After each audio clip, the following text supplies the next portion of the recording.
चलिए हम लोग प्रकाश की अपवर्तन लेसन 2 फिजिक्स में चल रहे हैं, है कि नहीं? तो प्रकाश के अपवर्तन के अंतर्गत हम लोग को पढ़ना था अपवर्तनांक। क्या पढ़ना था? अपवर्तनांक। अपवर्तनांक क्या है? तो शून्य में प्रकाश की चाल तथा उस माध्यम प्रकाश की चाल के अनुपात को अपवर्तनांक कहते हैं। शून्य में प्रकाश की चाल, शून्य का अर्थ होता है निर्वात। क्या? निर्वात क्या अर्थ होता है? जहाँ कोई वायुमंडल ना हो। तो शून्य में प्रकाश की चाल तथा उस माध्यम प्रकाश की चाल जिसके बारे में कहा जाएगा, उस माध्यम प्रकाश की चाल के अनुपात को अपवर्तनांक कहते हैं। अपवर्तनांक कहते हैं ना। देखिए अर्थात अपवर्तनांक बराबर होता है शून्य में प्रकाश की चाल बटा उस माध्यम प्रकाश की चाल जिसके बारे में कहा जाएगा।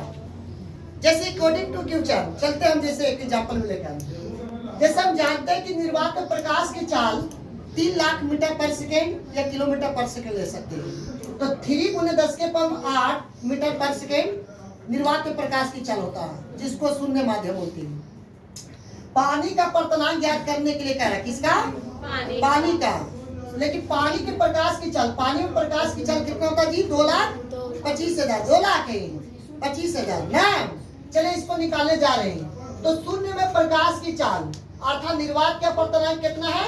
3 × 10⁸ मीटर पर सेकेंड लिख देंगे। और उस माध्यम में पानी को निकालने जा रहे तो पानी के अपवर्तनांक से भाग देंगे। देखिए तो 10⁸ से 10⁸ कट जाएगा, मीटर पर सेकेंड से मीटर पर सेकेंड कट जाएंगे। तो इधर बच गया ऊपर जी 3 और नीचे बच गया 2.25, यानी 2.25। ये पॉइंट हटाएंगे तो यहाँ डबल जीरो आएंगे कि नहीं? अब इसको काटेंगे तो देखे तो 5 से काटे 60 बचे 300 और 45 बचे 225, 12 बचे 60, 9 बचे 45 और 4 12 और 3 9, यानी 4/3 आया। अब इसको भाग देंगे तो 1.333 यानी 1.33 पानी का अपवर्तनांक आया। समझ रहे हैं? तो इस प्रकार से सारा निकाल सकते हैं। यदि कांच में बोले तो कांच के अपवर्तनांक से, कांच की प्रकाश की चाल से भाग देंगे। तारपीन के तेल बोले तो तारपीन के तेल से भाग देंगे।